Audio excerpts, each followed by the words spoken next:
한 2, 3년 전에 한 전시회의 제목이 자개농의 추억이라는 거였어요. 저의 그 어린 시절에 대한 향수, 어머니에 대한 그리움이 다 담아있는 제목입니다.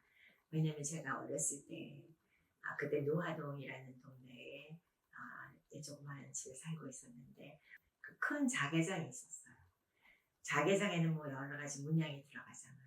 공작새, 뭐 모란꽃 그런 게 들어가는데 어머니하고 저하고 이렇게 게임을 하는 거예요. 한 5살 나겠을 때. 너는 저 중에 어느 무늬가 제일 이쁘냐? 엄마는 어느 무늬가 제일 이쁘냐? 그랬는데 제가 그때 골랐던 게 어머니도 저도 화려한 공작새가 안 골랐어요. 제가 골랐던 게 아주 굉장히 추상적인 그냥 어떤 모양, 조그만 모양 그걸 하나 골랐어요. 그게 제 생각에는 저에게 제가 받은 최초의 미학적인 훈련이 아닌가. 근데 그런 일은 계속 어린 시절을 통해서 아니면 또 제가 뭐 사춘기나 대학 시절에도 계속이 됐습니다. 그림을 그리시면 꼭 물어봐요. 이 작품이 어떠냐고. 흡사 평론가한테 의견을 구하는 것처럼. 사실 그 어머님 화실에 그 이제 물감 접시들이 있고 그런 화판이 있고 그런데 뭐 거기를 뛰어다니면서 자랐다고 해도 과언이 아니죠. 저는 5, 6살 때부터 어머니 모델이 됐어요. 그래서 저의 어린 모습을 그리신 그림들이 아직도 많이 남아있죠. 뭐 전설이라는 그림이라든지 부엉이가 꽉 차 있는 나무 밑에 소년과 소녀가 이렇게 앉아 있는 그림인데 어떤 때는 이제 어린 저를 그리면서도 좀 나이가 많은 소녀를 그리시기도 하고 그랬는데 어머니가 저를 모델로 그림 그리시는 것은 쭉 계속됐어요. 그래서 제가 20대 말에 이제 미국으로 이주한 다음에는 예전에 그려놨던 스케치를 보고 또 작품에 활용하고 그러시긴 했죠. 근데 제가 어머님이 그림을 그리시는 걸 보고 뭐 미술에 대한 나도 화가가 돼야 되겠다 그런 생각을 가진 적은 한 번도 없었고요. 어느 날 선생님이 고등학교 1학년 때였다고 생각되는데 선생님이 학생 중 한 사람을 교단에 앉히시더니 저희들 보고 그냥 그리라 그러는 거예요. 다른 학생들이 모두 막 이거 어떻게 그리는 거지 하고 할 때 저는 너무나 자연스럽게 그걸 그릴 수 있었어요. 인물을 스케치할 수가 있었어요. 그래서 아주 그 모델이라는 학생과 비슷한 얼굴에 인물을 그릴 수가 있었어요. 그게 가만히 생각해 보니까 제가 무슨 뭐 재능을 타고 태어나서가 아니라 어머니가 하시는 걸 너무나 많이 봤기 때문에 자연스럽게 눈으로 본 것이 배움이 되지 않았나 생각되는데요. 저는 아주 어려서부터 해외에 나가서 살고 싶다 그렇게 생각을 했었어요. 근데 그 이유는 물론 어머니가 워낙 유명하시다 보니까 제가 미국에 처음 도착해서 학생 생활을 하는데 물론 언어도 어렵고 공부도 어려웠지만 그래도 마음은 그렇게 자유로웠어요. 제가 다른 전공을 하고 공부를 하러 미국에 가고 10년 동안을 직장 생활을 하고 좀 관료직이고 이제 공무원 생활을 했거든요. 내가 여기서 더 이상 일을 할 수 있을까 하는 생각에 그냥 무작정 직장에 사표를 내고 일을 쉬었어요. 그 결과는 사실 굉장히 힘들었죠. 남편과 저 2사람의 수입으로 생활을 하다가 갑자기 한 사람의 수입이 없어졌으니까 그때 비로소 저는 무엇을 할까 고민을 하다가 내가 그때 참 고등학교 때 그리고 대학교 때 그림을 좀 그렸었지 그런 생각이 들면서 클래스를 하나 택하게 됐어요. 그때 코코란이라는 미술대학이 아직 존재하고 있었을 때입니다. 물고기가 물을 만난 것 같다는 그런 말을 흔히 쓰는데 정말 너무너무 그렇게 노력을 안 하고도 정말 쉽다는 말은 좀 어폐가 있죠. 그렇지만 그렇게 흥이 나서 그림을 그리는 그런 경험을 하게 됐고, 그것이 이어져서 그림으로 대학원을 갔고 페인팅을 전공했고, 그리고 페인팅으로 석사 학위를 받은 다음에 교직을 갖게 됐습니다. 그런데 이렇게 지금 생각해보면 이 일 저 일을 거쳐 결국에는 그림이라는 분야를 저의 표현 수단으로 선택했고, 어머니와 전혀 다른 매체, 또 전혀 다른 그림, 그리고 전혀 다른 주제를 다루고 있지만, 어머니의 작가로서의 그 영혼을 너무너무나 존경하게 된 것은, 나도 어머니처럼 저항정신이 살아있는 작가, 그리고 타협하지 않는 작가.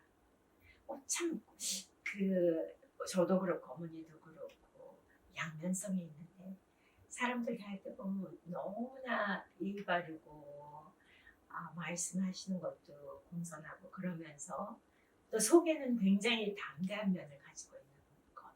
남이 뭐라 그런다고 해서 본인이 갈 길을 가지 않는다거나 노선을 변경한다거나 그런 일이 없었죠. 저도 그런 작가가 되고 싶다. 그런 면에서 어떤 유사점이 있다면 모를까. 작품 자체는 그러니까 본인이 독특한 화가가 되고 싶다면 아무리 어머니를 존경한다고 해서 어머니의 화풍을 따를 수는 없는 거잖아요. 어떻게 보면 저의 지난 7, 8년은 미인도라는 그 의작에 얽힌 스캔들, 그리고 거기에 따른 법적인 여러 사건들, 그것으로 인해서 많이 소모됐던 그런 해였어요. 간략하게 설명드리면 1991년에 시작된 미인도 사건은 투철한 작가 정신을 가진 한 여성 작가를 이익 집단과 권력기관이 짓밟은, 억누른 그런 사건이었죠. 거기에 많은 문화인들, 그리고 문인들, 저술가들, 그 사건의 핵심에 대해서 분노하지 않았던 그런 사건입니다. 지금도 그렇습니다. 못 믿으시겠지만 미술계에 조금이라도 관련이 있다는 사람이라면 미인도를 언급하는 것을 굉장히 꺼려합니다. 제가 실제로 많이 경험했어요. 그냥 금기시합니다. 그것은 미술관, 화랑, 작가들, 또 평론가들이 모두 얽혀있기 때문이죠, 관계가. 근데 그 중에는 물론 진심을 말씀하시고 강력하게 미인도는 유작이라는 주장을 하시는 분들도 있습니다. 일반 사람들은 지금까지 벌어져 온 사태에 대해서 정말 기이하다, 신기하다, 내가 보기에도 그거는 엄연한 가짜인데 한 80% 그 사건을 알고 계신 분들은 그렇게 생각하시는 것 같아요.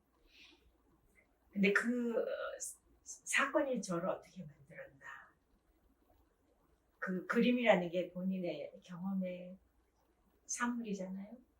본인이 그것을, 내가 그 사건을 그리겠다고 해서가 아니라 그 좌절과 분노, 거기에 엉켜있는 저의 어떤 투지, 그래도 나는 싸울 때까지는 싸우겠다 하는, 누군가는 여기에 기록을 남겨야 된다, 누군가는 지적을 해야 된다. 그걸 보면은 제 작품에 제가 굳이 원하지 않았더라도 그 모든 웅얼이졌던 감정들이 녹아있지 않을까 생각이 됩니다. 제가 제일 좋아하는 그 일상의 즐거움 중에 하나는 신문 읽는 거예요. 그래서 읽지 못한 신문들이 막 쌓여 있기도 하죠. 이제 신문 기사를 보면 되게 이제 정치면이나 뭐 사회면이나 대부분 나오는 기사들이 불행한 기사들이 많잖아요. 제가 어떤 때 이미지에 그 영감을 얻냐면요. 아주 비참한 기사인데 예를 들어서 멕시코를 통해서 강을 건너 미국으로 들어오고자 하는 일법 이민자들이 많은 사람들이 중간에 예를 들어서 강물에 빠져 죽거나 합니다. 그런 기사를 다루면서 거기에 들어있는 사진이 유난히 아름답게 느꼈을 때 그럴 때 그 아이러니 때문에 저는 작품에 대한 영감을 그런 데서 얻어요. 작가한테 이렇게 전시회기에는 너무나 귀중한 거예요. 이렇게 전시회를 하니까 작가로서는 아주 커다란 어떤 발전을 할 수 있는 것 같아요. 발전이라는 것은 다른 것이 아니고 제 생각에는 이때까지 해왔던 거와는 다른 것을 만들어내는 거. 그게 저는 자기가 자기 복제를 하지 않는 거. 더 이상 저는 더 좋은 방향으로 더 진실된 방향으로 나가는 것이지 거꾸로 가는 것은 아니겠죠. 이번 전시회를 준비하면서 제가 느꼈어요. 내가 이때까지 해온 그림들은 어쩌면 이 이미지들을 만들고 조합하는 데 있어서 너무나 공을 들인 것이 아닌가. 그래서 한번 내 자신을 한번 더 풀어놔 봐줘야 되는 것이 아닌가. 그래서 그런 방향으로 나가게 됐습니다. 그래서 마지막에 한 8작품은 그 표현에 있어서나 아니면 주제나 모든 것이 아주 거칠어요. 굉장히 즉흥적인 브러시 스트로크, 큰 브러시 스트로크 많이 사용했고, 그리고 질감도 그 전에 하던 것보다 훨씬 두꺼워졌고, 또 전에는 전혀 쓰지 않았던 팔렛 나이프도 많이 썼고, 새로운 것을 많이 시도했고요. 더욱 중요한 것은 어떤 한 감정을 표현하기 위해서 그 서술을 하는 게 아니라 어떤 한순간의 포착, 어떤 운동감이라든가 그런 것을 포착하는데 심려를 기울였지 어떤 스토리를 짜내는 데는 관심이 없었습니다. 근데 이번에 8작품이 가진 공통적인 주제라면은 지금 제가 도달해 있는 지금의 저의 삶의 지점하고도 통하는 데가 있는 것 같아요. 그 작품들의 하나하나 다 풍경이 등장하는데요. 그 풍경들은 제가 어려서 봤다, 고향이다 그런 구체적인 풍경이 아니고 그리워하는 풍경이 아니고 미지의 세계를 상징하는 풍경을 사용했는데 어떤 미지의 세계에 도달한 꼭 그 나와 있는 사람은 홀로죠. 고독한 존재인데 그 존재가 그 미래에 대해서 두려워하지 않고 행복감을 느끼고 기대를 느끼고 호기심을 느끼는 그런 비록 험난한 미래가 있더라도 포용할 수 있는 그런 삶의 자세를 표현했다고 할까요?